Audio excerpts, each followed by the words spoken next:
कि है तो सब प्रियालाल का, पर अंदर अंदर बैठा वो कमाया तो हमने, मेहनत तो हमने की, रात दिन तो मेहनत हम किए, क्या जाने बाबा जी हैं। हमें वो याद है दिन, वो परिस्थिति याद है, वो अवस्था याद है। तो ये किसका है? हम काशी से ढो के लाए थे क्या?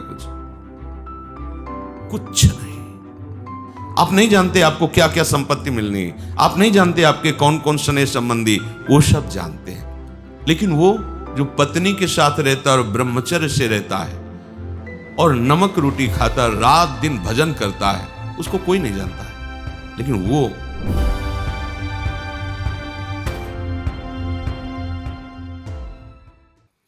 अन्य आश्रय रहित, जो किंचन मात्र भी अन्य का आश्रय ले लेता है, वो चाहे कितना बड़ा धनी हो, चक्रवर्ती सम्राट हो,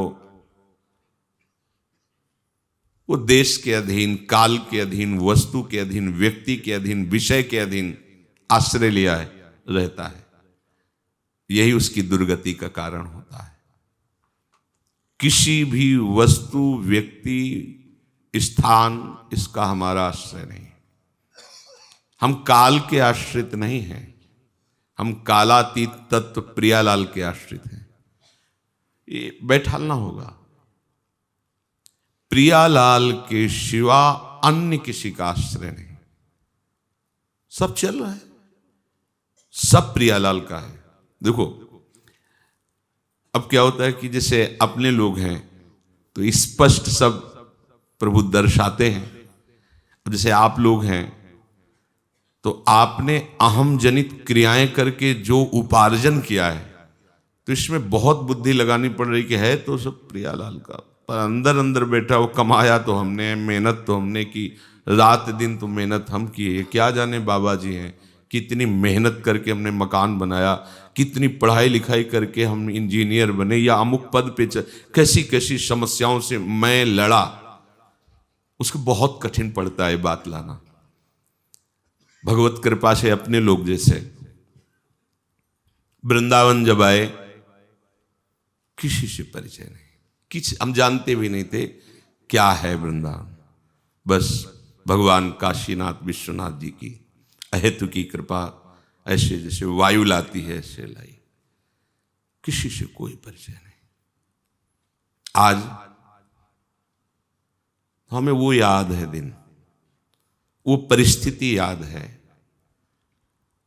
वो अवस्था याद है।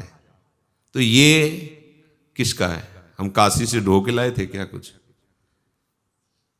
नहीं। तो आपको हो गया आप बाबा जी हो, तो ऐसा, तो आप जब जन्म लिए थे तो सब ढो के लाए क्या पीछे से? कुछ यही तो मिला ना। तो क्यों नहीं मान लेते प्रियालाल का है? आपको जहां जन्म दिया प्रियालाल ने, जो सामग्री जी, जो रिश्ते नातेदार दिए, संबंधी दिए, प्रियालाल ने दिए ना। भाई यही तो मानना है। जैसे अपने मान ही नहीं सकते कि अपना कुछ है, नहीं मान सकते, क्योंकि ना हमने कोई चेष्टा की है, कोई चेष्टा नहीं, कोई प्रयास नहीं, बिल्कुल 100 में 100% कोई प्रयास नहीं। ये कि भाई 90% श्री जी ने किया, 10% हमने प्रयास किया, बिल्कुल नहीं।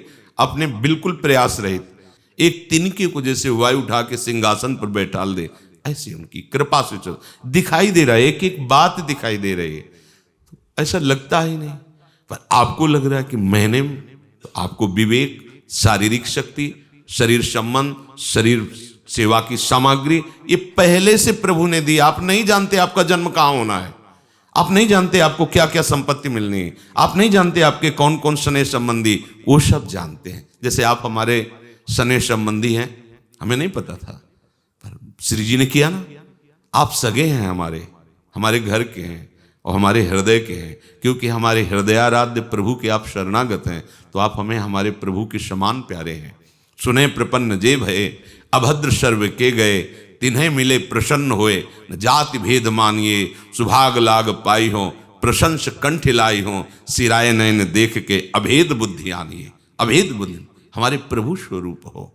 ऐसे ही तुम गृहस्थी में क्यों नहीं मान लेते कि आपको जो भी परिवार मिला है प्रभु के द्वारा दिया हुआ है, उसकी सेवा करने की जो सामग्री मिली वो प्रभु के द्वारा दी हुई, आप में जो शारीरिक बल बुद्धि बल वो प्रभु के द्वारा दिया, आप महात्मा हो गए।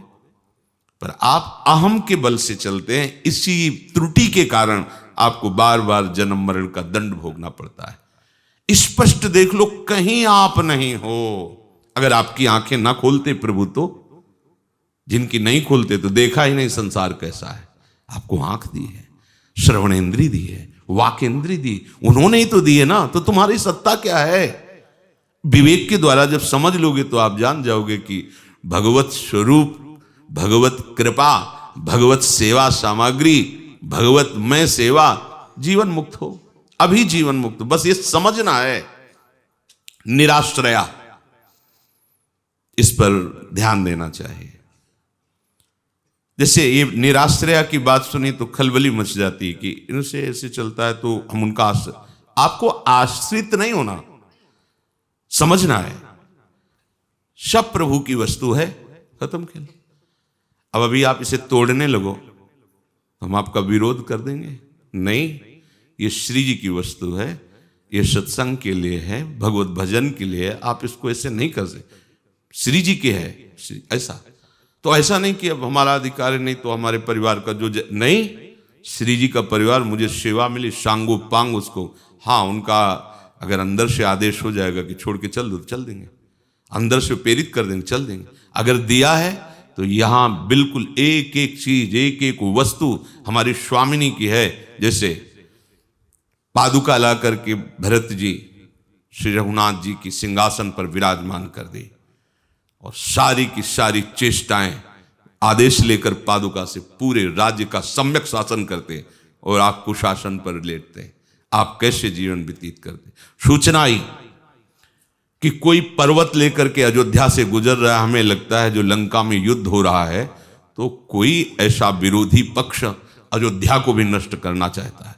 भरत जी व्याकुल हो गए, ये रघुनाथ की राजधानी है और मुझे सेवा का ये अवसर मिला है कि अयोध्या की सुरक्षा, जब तक अयोध्यानाथ वापस ना जाए कोई भी त्रुटि नहीं होनी चाहिए। जानते हो, महावीर हनुमान को गिराने में एक सेकंड नहीं लगा भरत जी को।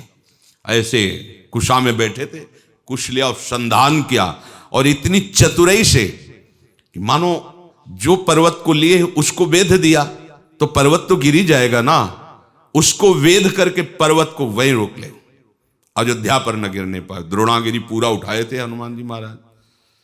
जब हनुमान जी गिरे तो राम राम, अब कांप गए भरत जी, ये क्या हुआ? ये तो भगवान का कोई निज दास है जो मूर्छावस्था में भी व्याकुल हो गए। बड़ा अपराधी हूं, वैसे ही प्रभु से विमुख हूं, आज भक्त का अपराध, बड़े व्याकुल।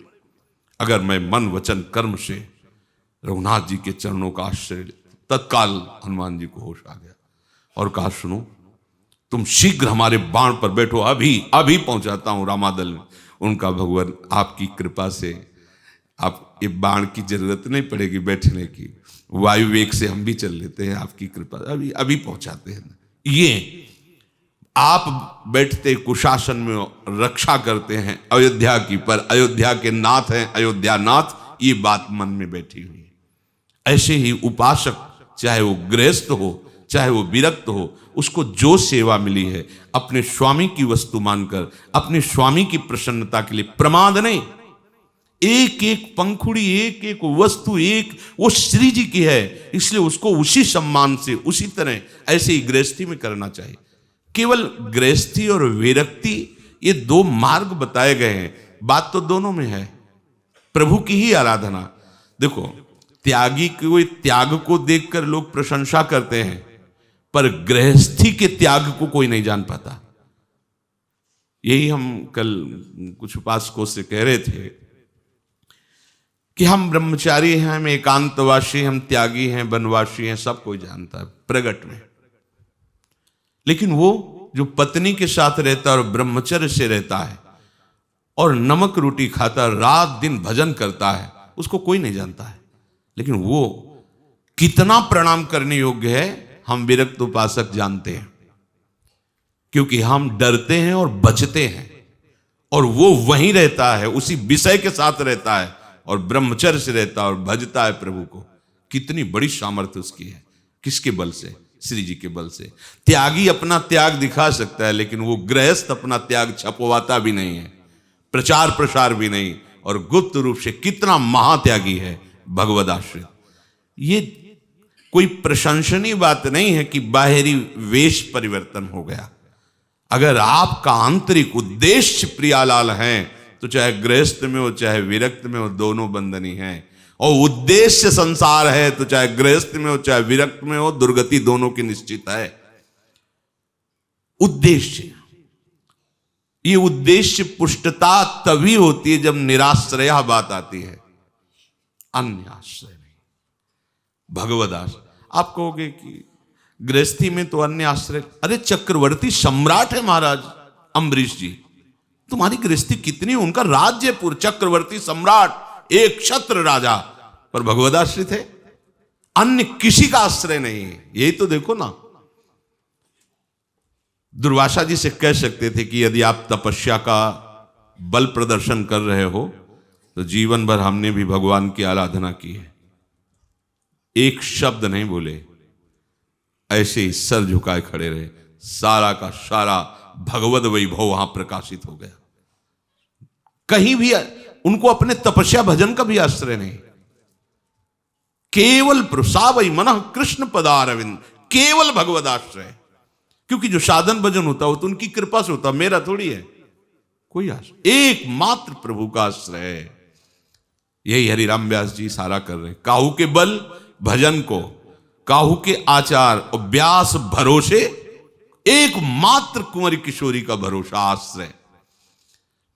ये हृदय की छानबीन कीजिए, अन्य आश्रय नहीं होना चाहिए, न वस्तु का, न व्यक्ति का, न स्थान का।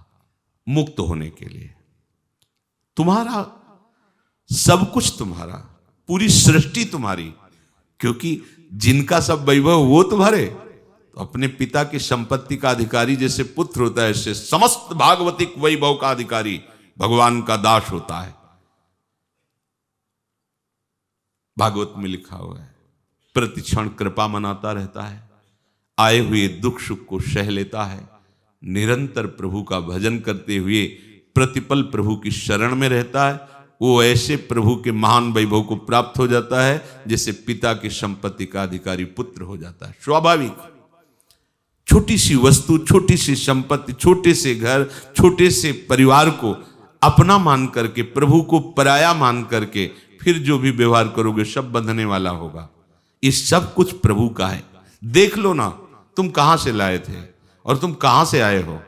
तुम अपना ही परिचय ढूंढ लो, तुम कौन हो, कहां से आए हो, तुम्हें सब कहां से मिला है, तो उसका एक ही उत्तर मिलेगा, प्रभु। तुम भी प्रभु के अंश हो, तुम्हें जो भी मिला है प्रभु के द्वारा दिया हुआ मिला है। यही बात समझ जाओ, महात्मा बन जाओगे।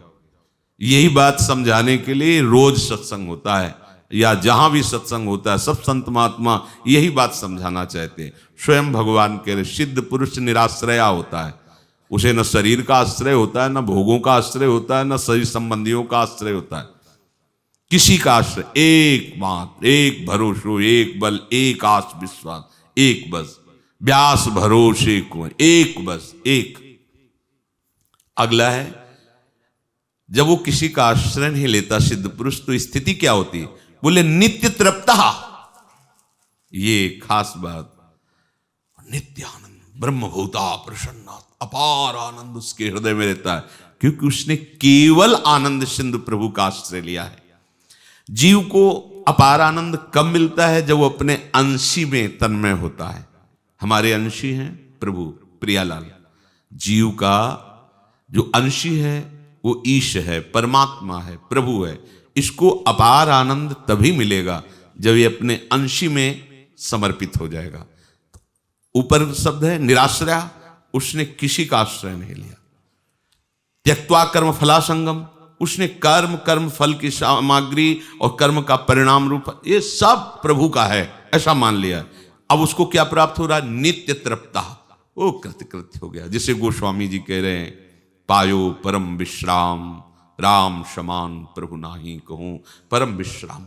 जैसे कागभूषुंडी जी कहते अब कृत कृत्य भयऊ मैं, केवट जी कह रहे अब कछुनाथ, ये नित्य तृप्ता। किसी भी विषय से तृप्ति होती है पर वो अनित्य तृप्ति होती है। जैसे भूख लगी, भोजन पाया, तृप्ति हुई, आहा, पर कितने कितने घंटे के लिए, अनित्य तृप्ति होती। किसी भी विषय को भोग लो, अनित्य तृप्ति, तृप्ति होती है पर अनित्य तृप्ति। और यहां नित्य तृप्ता, किसी विषय से नहीं, किसी व्यक्ति से नहीं, किसी घटना से नहीं, किसी पद से नहीं, किसी परिस्थिति से नहीं, क्योंकि ऊपर बता दिया निराश्रय, वो इनके आश्रित है ही नहीं। तो अब जिनके आश्रित है वो हैं कौन? नित्य। तो तृप्ति कौन सी होगी? नित्य। और आप जिनका आश्रय लिए हो, तृप्ति अनुभव करना चाहते हो, वो क्या है? अनित्य। तो आपकी तृप्ति कैसी है? अनित्य।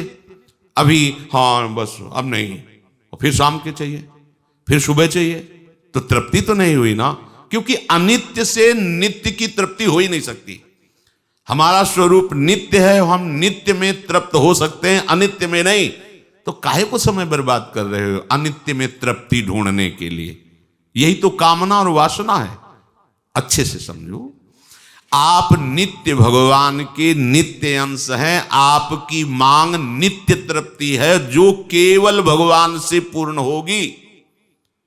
आप अनित्य संसार के अनित्य भोगों में, अनित्य व्यक्तियों में, अनित्य परिस्थितियों में, अनित्य पदों में कभी भी नित्य तृप्त नहीं हो सकते।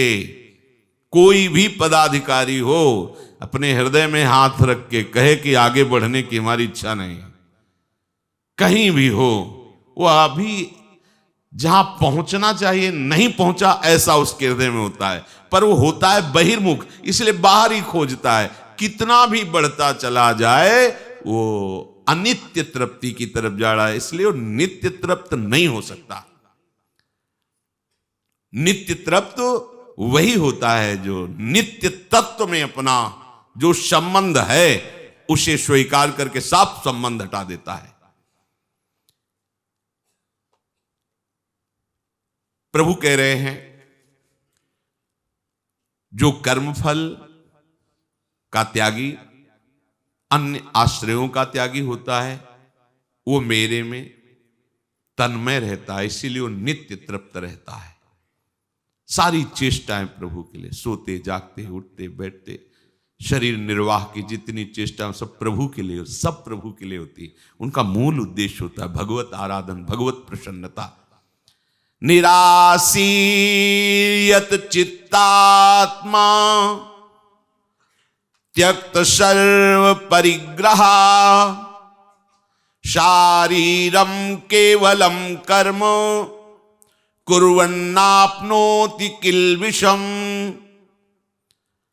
जिसका शरीर और अंतःकरण अच्छी तरह से वश में किया हुआ है, जिसने सब प्रकार के संग्रह परिग्रह का त्याग कर दिया है, ऐसा इच्छा रहित उपासक केवल शरीर संबंधी कर्म करता हुआ भी पाप को प्राप्त नहीं होता। प्रभु कह रहे हैं निराशीर्यत चित्तात्मा। यत चित्तात्मा, संसार में आशा रखना, संसार में इच्छा रहना, तो शरीर इंद्रिय मन आदि का मलिन होना है। समझिए, कोई भी इच्छा, इस संसार में रहना भी इच्छा करना, ये मलिन अंतःकरण का लक्षण है। तभी तो जो निर्मल मन वाले होते हैं, न जीने की इच्छा है, न मृत्यु की इच्छा है, न सुख की इच्छा है, न दुख की इच्छा है, न मान की इच्छा है, न अपमान। अब इच्छा क्या है? जोई जोई प्यारो करे सोई मोहि भावे।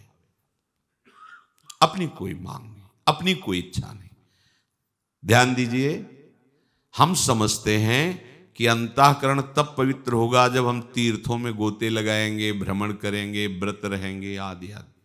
ठीक बात समझ लो। शरीर को अपना मान करके और अपने को कर्ता मानकर कुछ भी कर लो, जो पवित्रता प्रभु की प्राप्ति कराती वो पवित्रता होगी ही नहीं। कुछ भी कर लो, छूटिबे के जतन विशेष बांधे जाए वो है विष भोजन जो सुधा सानि खायो गो। अच्छे से समझ लो, मलिनता क्या है? शरीर और संसार एक ही बात है। इच्छा, ये मिल जाए, ये हो जाए, ऐसा हो जाए, वैसा हो जाए, ये जो इच्छा है, शरीर इंद्रियां मन इसी इच्छा के कारण मलिन रहते हैं, और मलिन होने के कारण ये अधीन नहीं होते। साफ बात समझ लीजिए, अगर इच्छा है कहीं भी चले जाओ, मलिनता साथ लिए ढो रहे हो।